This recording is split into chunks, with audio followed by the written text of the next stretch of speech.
Chapter 25. Ready or not, you're a mom. When I was pregnant with my son, I was good looking. Seriously, though, I felt really good, and I don't know if it was the prenatal vitamins I was supposed to take, but my hair grew really fast and was long and shiny and healthy. I also had fabulous, fast-growing, unbreaking fingernails. I'm not kidding. I was out grocery shopping one time and the young cashier complimented my nails and asked if they were real. I don't know. I just felt attractive, especially in the second trimester. The first trimester was basically being weird tired, almost wanting to fall asleep at the wheel a couple of times during the morning drive into work. Whoa! WTF is that? It was a tiny bit disconcerting. It was also Hunger! I need to eat now! I mean it! Now! Not in a minute! Right now! I was very lucky. I felt a little bit revolted by a few things at first, like I couldn't stand processed chicken foods, specifically if they were breaded and had that yellow bouillon taste that I friggin' prized in the great world of 1980s crap foods. I also couldn't stand any basic store breads that had any grainy, oaty crusts. I found them revoltingly sweet. Blech. Sour foods when I was pregnant with Sonny were out. August 14th, 2003, the day the largest power outage in the history of North America, was the day I finally stopped trying to squash myself into my regular pants and first wore maternity clothes to work. I mean, this is probably a slightly stupid, shallow detail about that day, but in my mind it's always like this. You know that day there was that massive power outage? That was the day I first wore my really nice maternity outfit. Yeah! And then the power went out and stayed out for that whole day and possibly even the next day. How could such an event have happened? And all I really remember was that it was super hot outside. Crawling home bumper to bumper with no working traffic lights took ages. And what we couldn't barbecue from our freezer we had to throw out. Oh, and my outfit. Unbelievably chic maternity outfit. Now that I think of it, I do remember neighbors all outside with friends, having cheerful gatherings on their front lawns that evening. A real convergence. I didn't particularly love being pregnant with my son, but it passed by with the usual aches, pains, and discomforts. We decided at that pivotal ultrasound not to have the baby's gender revealed. We would let it be a surprise. This invited a lot of unprompted experts who had had babies to speak up. Your baby will be a boy because the heartbeat is this. Your baby will be a girl because your stomach looks like this. Not to mention all the unsolicited horror stories you'd get, whether you liked it or not, from busybodies who'd had kids and somehow felt it was their duty to let every newly pregnant woman know just how shitty giving birth could be. I seriously don't get the gleeful satisfaction so many women derive from this, but then sometimes I just don't get people. People are always in your business in general, I have found. When are you getting married? When are you getting married? When are you getting married? Then you get married. When are you having kids? When are you going to have kids? You're going to have a baby, aren't you? Then you get pregnant. After you've had your first baby. When are you having your second? When are you having your next baby? Your son or daughter needs a sibling, don't you think? Surely you're going to have another baby. Then after you've had that second baby, you're all done, right? You're finished now, aren't you? 2 is good. You're all done. Surely you wouldn't have more than 2. We had the baby shower, painted and decorated one of the bedrooms, and turned it into the nursery. My parents bought me the glider rocker chair I felt that I would need to have. I had visions of how necessary that chair would be while I nursed the baby. I also had this marvelously idyllic scene in my mind. There would be soft, diffused sunlight coming through the window. I would be sitting on that chair, sleeping baby in my arms, rocking gently, maybe singing. That actually never, ever, ever happened. Man, it's just like the stupid prenatal book I had. On the front cover, the chick was lounging back in some beautiful pastoral field, with long grasses and flowers blown over in the breeze. and she's pregnant, serene and beautiful, all gleaming hair. The book was filled with how beautiful and magical life with your new baby would be. I swear it was basically the grown-up woman counterpart to that friggin' puberty booklet, It's Wonderful Being a Girl. More pastel fantasies and rainbow-colored lies. I don't really remember anything in there about how you tear yourself a new asshole during delivery, have a period for like 6 weeks after giving birth, your body would be a weird hollow bag for a bit, or maybe a long time, your nipples would be sore and cracked no matter how on point your latch was, and how utterly terrifying this seismic shift of your life would be. To be clear, I wouldn't have traded it for the world, but still, just a little transparency might have been good. By the end, I was enormous because Sunny was enormous, and I couldn't find any way to be comfortable, so I did a lot of cooking on my fat, swollen feet and ankles. We met a family member's girlfriend for the first time during those last weeks of my pregnancy. They walked in just in time for me to hold a platter stacked with homemade old-fashioned donuts before them. "Would you like a donut?" I asked cheerfully. Eyes wide, she politely declined, but had a look on her face like, holy shit. I was almost 2 weeks past my due date. Right before I was going to be induced on a Sunday morning, I started having labor pains. I'd been getting the practice contractions prior to this, and those were weird and kind of hilarious because my giant round stomach would flatten out into a square tabletop for just a moment as the muscles did their autopilot practice squeeze. But this was different because the contractions, which weren't too terrible and fairly far spaced, didn't stop all day. Labor and delivery was far from easy. A zillion hours later, Monday night, I pushed to get that poor boy out for 3 hours. I don't understand now, as I look back on it, how I didn't have a C-section. Every time I pushed in the last while of active labor, Sunny's heart rate went down. What did I know? My epidural had been trickled off so I could fully feel to push, and after 2 days of being in labor, I was in a whole other universe of pain. Right near the very end, the doctor said they might have to use the clamps to get the baby out, which sent my poor mother, who had been by my side for that entire harrowing 3 hours, into a bit of a panic, and she had to take a tiny break in the waiting room to freak out. My parents and siblings and their significant others were there waiting for the baby, and Hubs's parents and sibling were in there as well. They were ready to give up and go get something to eat 3 hours before, but Hubs had run out to tell them that it was time for me to push. Not long before that 3-hour mark, the doctor said, "If this baby doesn't come out soon, we'll have to do a C-section." These were like magic words to me. All through my pregnancy, for whatever reason, I had been terrified by the thought of getting a C-section. All awake for the whole deal? Jesus! I'd had a cyst cut out of my eyelid when I was in my 20s, and the fact that I could feel, painlessly mind you, but I was aware, everything that was going on was completely revolting and fairly horrifying. And that was just a little cyst. I couldn't even imagine how awful it would feel to have a doorway sliced into yourself and then a human tugged out. Yeesh. So anyway, as soon as the doc said that, my actual thoughts were, the hell with that! And after hours and hours of pain and endless pushing and not having anything to eat, I bore down and I pushed with all my fucking might. I pushed so hard I gave myself swollen, bruised eyelids. I pushed that boy into the world. He wasn't breathing properly. All was quiet in the delivery room as the doctor and nurses quickly went to work just trying to get Sunny to breathe.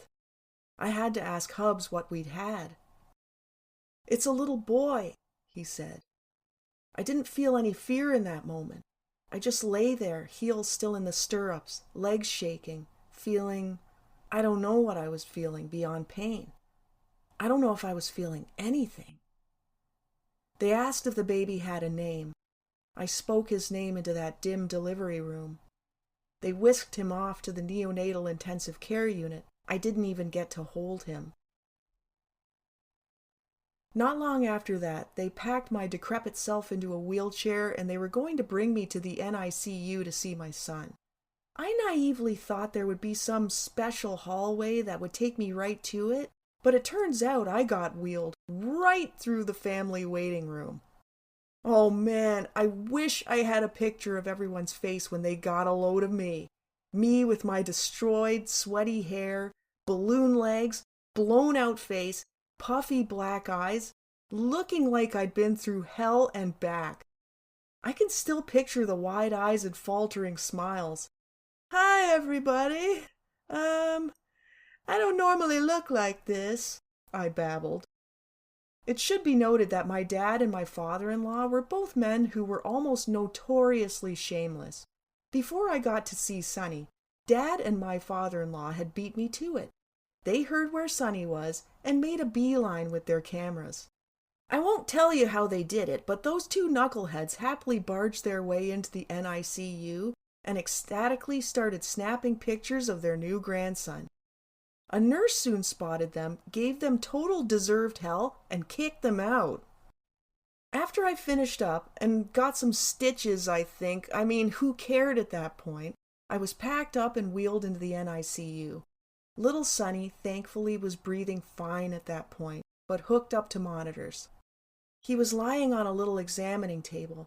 He had his head turned to the side away from me. "Hi," I said. He turned his little head and stared at me. I fitted my finger into his tiny hand. His little fingers curled around mine. It was one of the most surreal moments of my life. Not long after that, because it was probably almost midnight, I was brought to my room without Sonny. The nurse lamented that the kitchen was of course closed, but she would try to find something for me to eat. She returned with 2 tuna sandwiches and a chocolate milk. I politely asked Hubs if he would like one, even though I must have clearly been eyeing them like a shark. He courteously declined, and then, as he put it, I proceeded to inhale them. Hubs was emotional, elated and exhausted, and he left not long after that. I remember standing in the dark by my window. Huge snowflakes were softly falling. At some point, another new mom was wheeled into our room. She was still in shock and horror because the whole shebang for her had lasted probably just under an hour. That includes labor pains and delivery. She tried to convey how horrific it was that the labor pains had come on almost immediately at go phase, and she barely made it to the hospital in time, could barely hold back from pushing, and whoosh, that baby had arrived. She had found it completely shocking. She was really nice and everything, but I couldn't really find it in me to have any sympathy. Sounded like dream labor to me. I fell into a serious sleep, but was awoken an hour or two later by a nice but rather crisp Eastern European nurse. If you have some Polish in your background, you know those ladies can be all about serious business. She woke me up to take a leak. Before peeing, she asked me, "On a scale of 0 to 10, 0 being nothing and 10 being the highest, what is your pain level?" Me. About a 2? Okay, she told me. I needed to try peeing. I don't know about you, but in those days, prior to having kids, I wasn't generally able to pee very successfully with other people around. There had been plenty of times in those younger years where I would be in a public washroom, I'd just sit down, some other chick would come in and, of course, choose the stall right next to mine, and forget it. There would be no peeing. I'd have to pretend I was at the wiping stage, rattle the toilet paper holder around a bit, zip up, defeated, and flush. Why the hell I had to pretend anything, I can't tell you. It's not like I was going to come out and shake hands with that other woman. "Hey, nice to meet you. I'm Karen. I just finished peeing before you came in. I'm an accomplished public washroom peer." I could tell that nurse was all business, so I figured, damn, I'd better get to it or she's going to make me sit here until I do. I sat down on the toilet in the little washroom and tried my best to pee, while Nurse Ratchet blasted water onto my cooch with her spray bottle set on stream. Talk about a once-in-a-lifetime experience. Let me tell you, if my pain level had been next to nothing before the spray bottle, That little episode shot it immediately to a 10. I had a hard time falling back to sleep after that.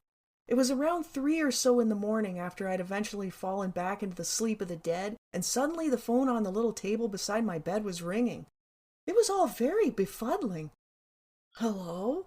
I asked, rather confused about what the hell was going on in general. It was a nurse from the NICU asking if I could come down and try feeding my baby. "Oh, yes, that little guy. My new son." Prior to having a baby, I had this image of me as a stunning new mother, and I'd bought myself this cozy, soft, pale lavender housecoat for hospital wear. That thing was like being wrapped in my own private steam room.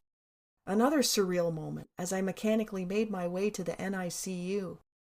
There was my baby, and he was hooked up to all kinds of wires, and I was going to try to breastfeed him. It was horrifying. Would I hurt him? Would I accidentally knock one of his monitors off? Would we get all wound up together in all those wires? They detached him from enough stuff for me to feed him. He was breathing on his own. They were just monitoring everything. This was the beginning of my relationship with a little boy who would screech at me a lot in his young life.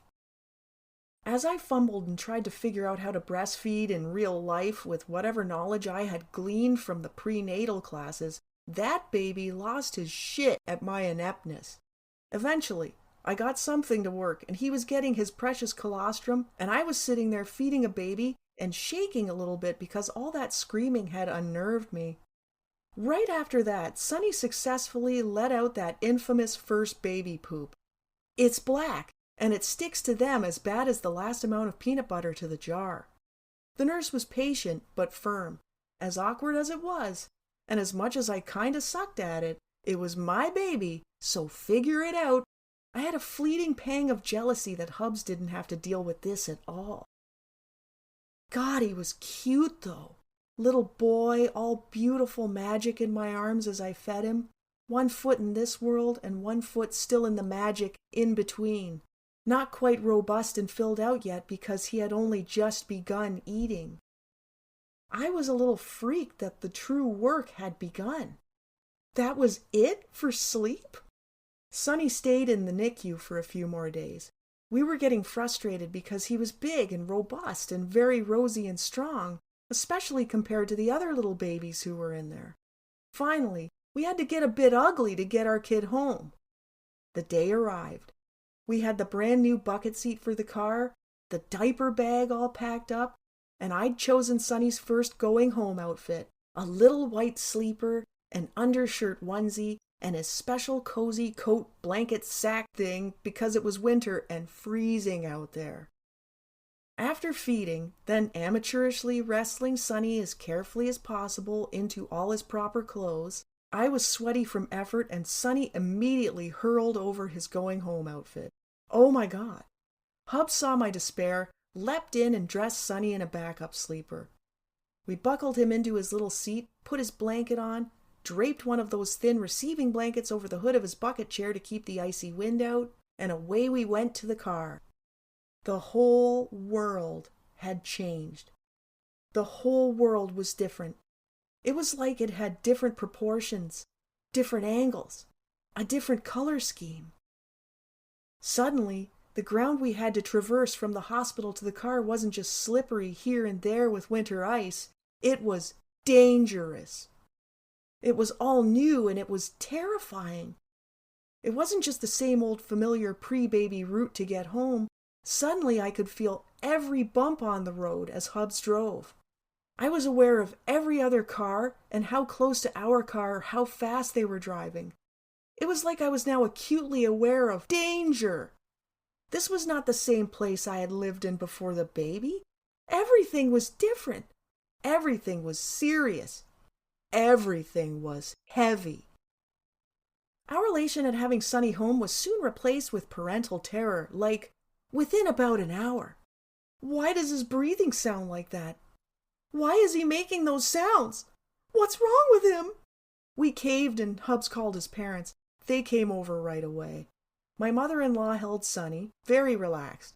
"Yup," she assured us, "those are baby sounds. That's how babies sound when they breathe.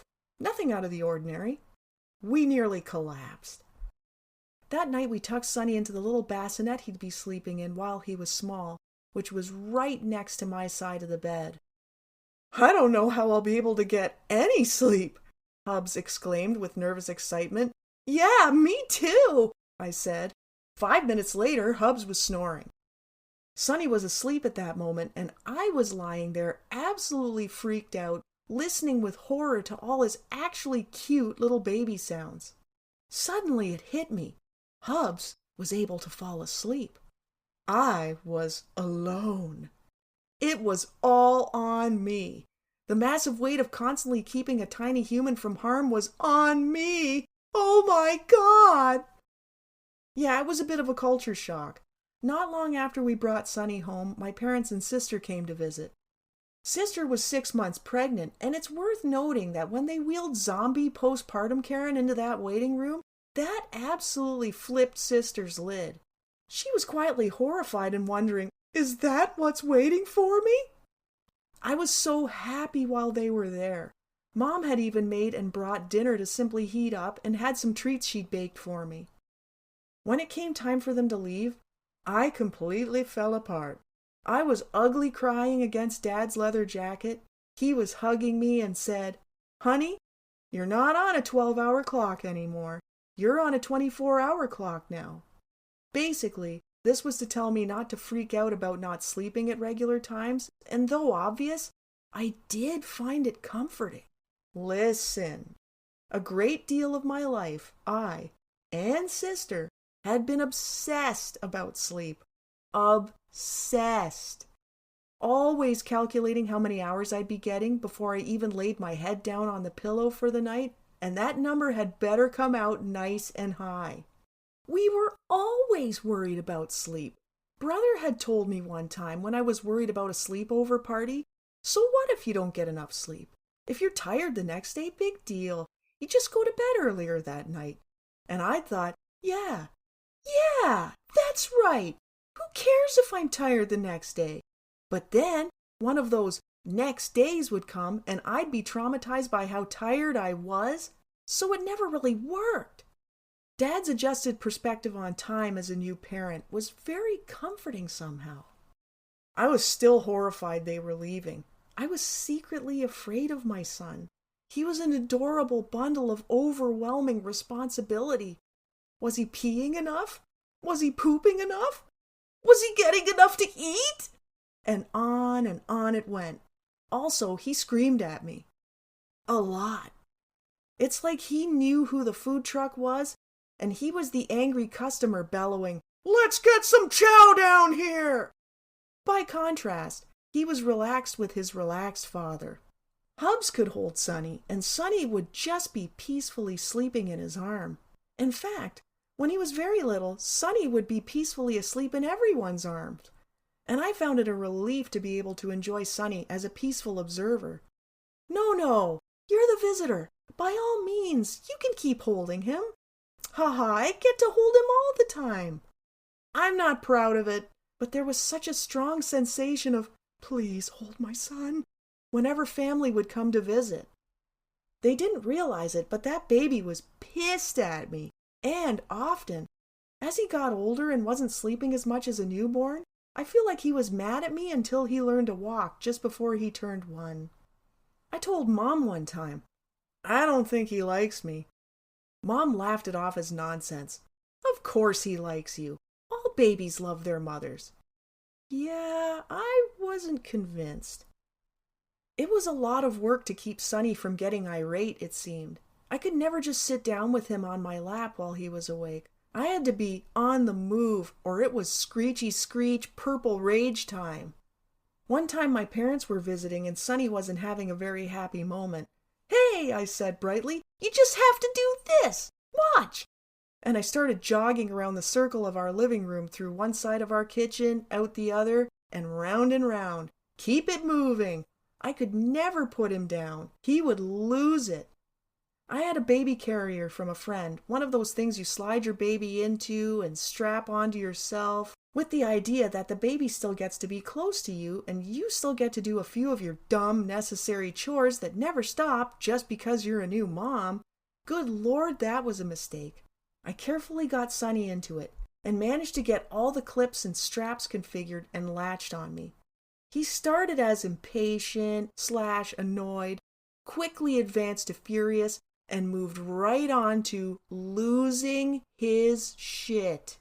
That poor kid lost his little baby marbles.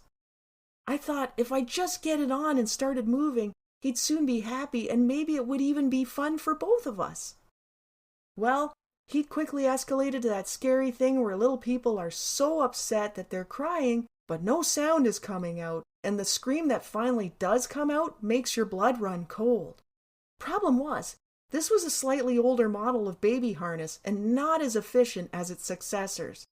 It took me a panicky hot minute to keep enough of my cool to unbuckle that thing and get poor Sonny out, and then hug him and apologize profusely, now crying myself. Fuck that thing. I personally never used it again. As time progressed, I seemed to get lonelier and lonelier.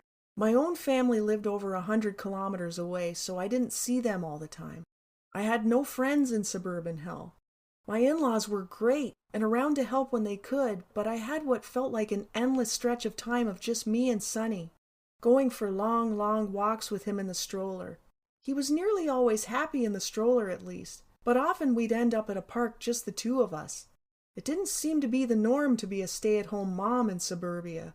It felt like everyone was at work, and most of the other kids were with babysitters or in daycare.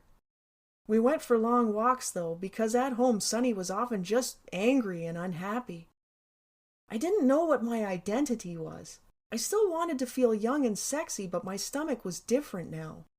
Instead of just being smooth and chubby as it was before, it now permanently hung like a broken bag that needed to be tucked into clothes. A year after Sonny was born, I had my gallbladder removed. They yanked it out through my belly button. So in addition to a great wrinkled, stretch-marked, crisscross, broken sack of a stomach, surgery gave me a very homely belly button, like a wide, hooded entrance to a cave. I started to not feel very good about myself again. I slowly gained weight again. I had felt fairly trim and pretty good during my pregnancy with Sonny, and after delivery, but as time went on, my weight started to climb again. When Sonny was 2, we decided that was a logical time to have another baby. We didn't want Sonny to be an only child after all, and Lord knows people wouldn't shut up about when we were going to have another baby. When I was pregnant with Sonny, I felt so attractive. I had great hair, skin, and nails. When I was pregnant with Girly, I started out quite overweight and was very overweight by the end. When I'd go for my prenatal checkups with her, I would tell them not to tell me what my weight was when I'd step on that scale. But if I had to guess, I'd say by the end I weighed nearly 300 pounds. Hubs often joked that I was angry the whole time I was pregnant with Girly. This is probably true. My hormones felt way out of whack. All the extra weight I carried, as well as carrying a very big little girl, was exhausting. It was so hard on my back, my knees, my legs. With Sonny, I had some cute, stylish maternity clothes. With Girly, those didn't fit anymore, and a woman at work said a friend of hers was getting rid of all her maternity clothes, and would I like them? Yeah, sure.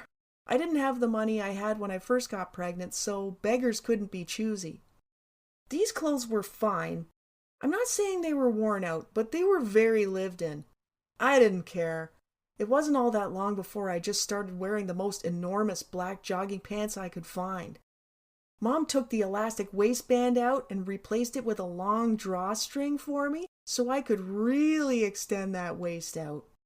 I had chopped my long hair off to shoulder length and it had morphed into a wild, bushy broom. This time around, I found steak so revolting that even the word steak made me feel nauseous. I super craved sour foods. I sent Hubs off on a quest one time to find me the most sour sherbet he could get his hands on, and then another time to find me fruit bottom yogurt. I wanted to tip that little cup of yogurt out onto the plate and just eat it, unmixed from the fruit down through the sour. We did have a magical moment though, and that was when we agreed to find out our baby's gender at that key ultrasound. "It's a little girl," the technician told us happily. I cried. Sunny just seemed to get more challenging and more difficult. There was an indoor play place a little ways from where we lived that had a climbing structure and other fun things for toddlers and kids. I took Sunny there often, or to the park, or to the library, or to early years centers just to keep him occupied and me sane. I was absolutely exhausted in my last trimester and so cumbersome and uncomfortable. One time Sunny was flipping out and refusing to let me put his shoes on to go out one day, and I just lost it. I shrieked, and then I cried and cried. It all felt insurmountable. I was achy, swollen, uncomfortable, and terrified of labor again after my delivery experience with Sunny. I was torn between desperately wanting pregnancy to be over and fearing the birthing process. I had terrible feelings of doom during this pregnancy, that all the world was doomed and only bad things were waiting for me. Girlie was born 11 hours after labor had begun. Those labor pains that started at 1 a.m. were serious, let me tell you. Unlike Sunny's, they were far more painful right from the start. We would eventually leave Sunny with my mother-in-law and head off to the hospital quite early. It was a bright, cloudy winter morning. The pain was brutal. It wasn't long before we were moved to the delivery room. They kept telling me that the anesthetist was on his way, like he was literally just around the corner and would be arriving any minute. I think that was a big old Santa sack of lies, to be honest. I wanted that epidural so badly. It never came. It was time to push Girlie into the world, and apparently I was going to do it without any painkillers. Good grief! We're talking serious pain. Scary pain. Pain at a level that actually almost made me panic whether I could survive such pain. And all they gave me was that gas you huff that doesn't actually take away any pain but makes you feel temporarily dopey. I had a fleeting moment during delivery where I must have pooped a little bit on the delivery table. As the nice nurses quickly whisked it away, I was thinking deliriously about 14-year-old Karen, who had been terrified at just this very thing. In reality, too much pain. No fucks to give. It took 2 hours to push Girlie out. At one point, the male doctor tried to help and thought it would be a good idea to give me a bigger doorway by putting his stupid man thumb on the bottom of my baby exit and pushing firmly down just as I was trying to push my girl out. This made delivery room Karen feel very aggressive, and I thought to myself, if he tries that little trick again, I'm punching him right in the head. That baby just would not come out. Once again, poor wingman, Mom, was reeling in horror because the doc was about to use some stronger measures. Poor Mom.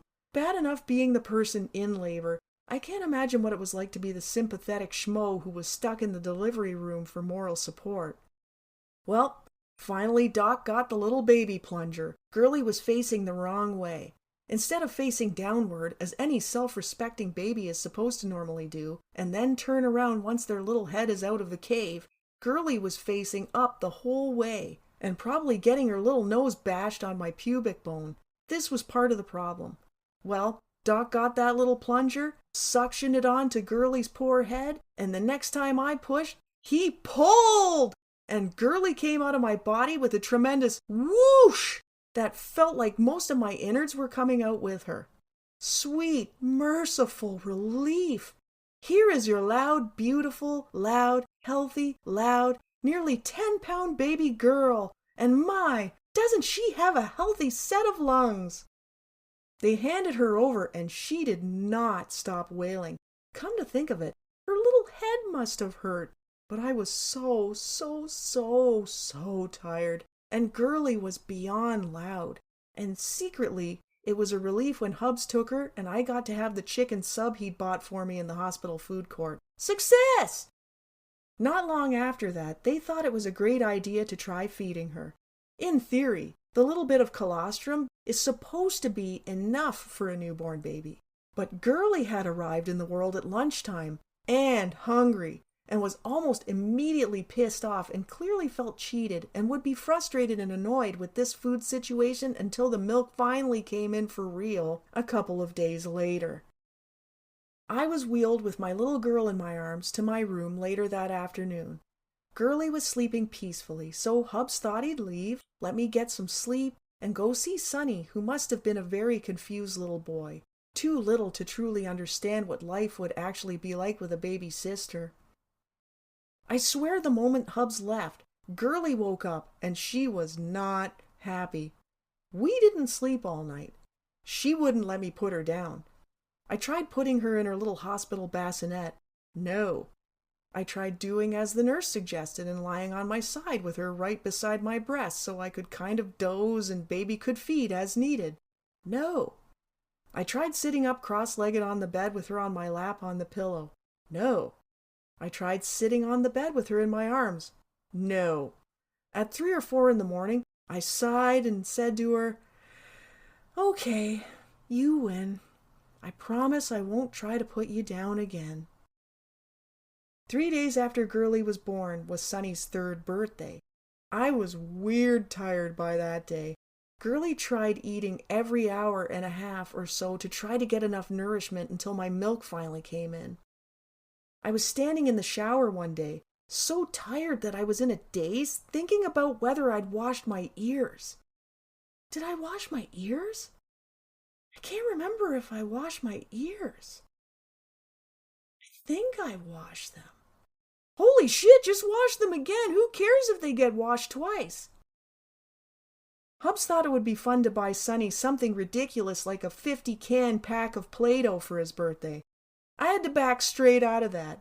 I told him straight up that I could not deal with that. I think it was definitely overwhelming for poor little Sonny to have this new baby sister, and horrifying to our 2 cats. Like I said, Girlie was loud with a capital L. She was lovely and happy as long as I was holding her, and generally very sunshiny. But if I needed to put her down for a moment, the deafening baby siren would start going off. Little Sonny would clap his hands over his ears. He was not impressed. He was less and less impressed as she got older and became mobile. She would touch his toys. She would mess up his toy configurations, and eventually she started using the sturdy TV stand to help her stand up. This horrified Sonny, and he was unconsolably afraid that Girlie would accidentally activate the answer. The answer was that staticky no man's land between channels place on the TV where the screen was gray snow and all hissing through the TV speakers. Once or twice, Girlie pulled herself up and started pushing the few buttons on the front of the TV, thus activating the answer. This would result in pure panic and screaming from Sonny. "Ah! The answer! The answer! Turn it off! Turn it off!" Sonny was not impressed with his baby sister, and I was fat, probably full of postpartum depression now that I look back on it, overwhelmed and completely exhausted. Girlie only took 12 minutes to breastfeed, whereas Sonny hung out and ate and dozed for like an hour. The house was a mess. I was a mess. My body was a mess, or so I thought. The muscles of my stomach, already weakened by my first large baby and gallbladder removal surgery, had separated, and I never stopped looking pregnant.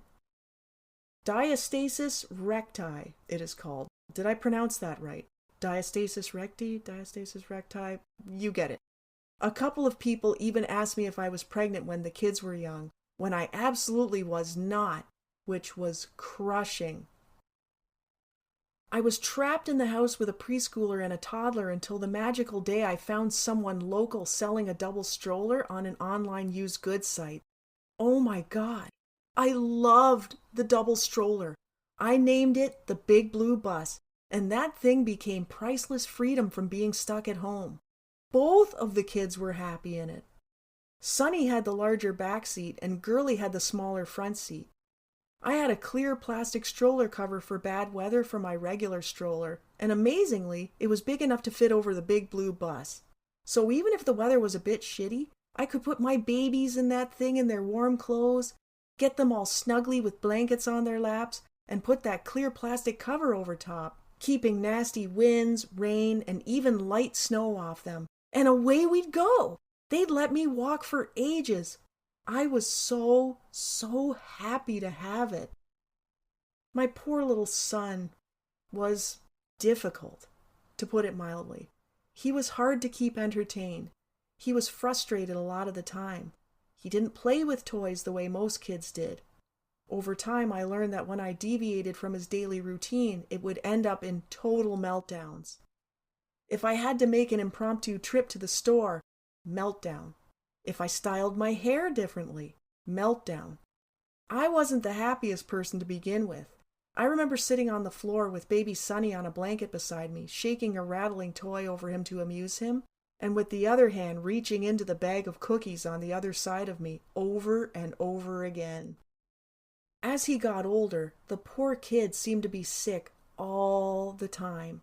He seemed to have colds one year, back to back to back, and was sick from January until April. Dismayed, I lamented this to my doctor at the time. She was sympathetic and said that kids who start school tend to be sick a lot. He was pale and thin, and I thought he looked like a little vampire with dark circles under his eyes. He got lots of throat infections. I came to know all the antibiotics and penicillin alternatives. Penicillin had given him hives, so it was X'd off the list. Oh yeah, that's the banana-flavored one. Oh yeah, that one. He doesn't mind that one. No, he hates that one. One time he had a throat infection and an awful fever. Off to the hospital with Hubs he went. One time he had a stomach flu and vomited until I panicked and felt he was dehydrated. Off he went to emergency again. When he came back, I had to give him a teaspoon of water every 5 minutes. He was desperate for a drink. Every 5 minutes broke my heart a little more. He seemed to get better the next day finally, but then that night he said his tummy hurt. He was shaking on the toilet and I was rubbing his thin little legs. I have that image of him as a little boy burned into my brain forever. Heart broke even more. It didn't help that after he turned 3, he started to dislike more and more foods. As a toddler, he had liked just about everything, and then boom, he hated everything. His food list grew smaller and smaller. He still mostly only liked sweet, cinnamony carbs best. He would eat no meat, no vegetables, no pasta, rice, or potatoes. I had no choice but to add vitamins into his diet. He was terrified of certain sounds in his young years at school. In grade 1, he was so frightened of the morning bell that one day he started dry heaving just as we arrived to the playground. He was also extremely anxious, and still doesn't love it every time any audio, video equipment are being set up because nobody else seems to be bothered by that buzz that happens if you're plugging something in and the volume is already turned up. He was fast and fearless on the playground and always had to climb to the highest heights and dash around furniture like a maniac and somehow managed to rarely get hurt. His sister, on the other hand, seemed to be able to hurt herself just by walking across a flat stretch of pavement. He bugged his younger sister relentlessly. No matter how I tried to get him to stop or how angry I got, or how nice and reasonable I was, nothing worked. He yelled at me a lot over the years. I yelled at him a lot. We got in some horrible bickering fights. I felt like I was failing as a mother all the time. All the time.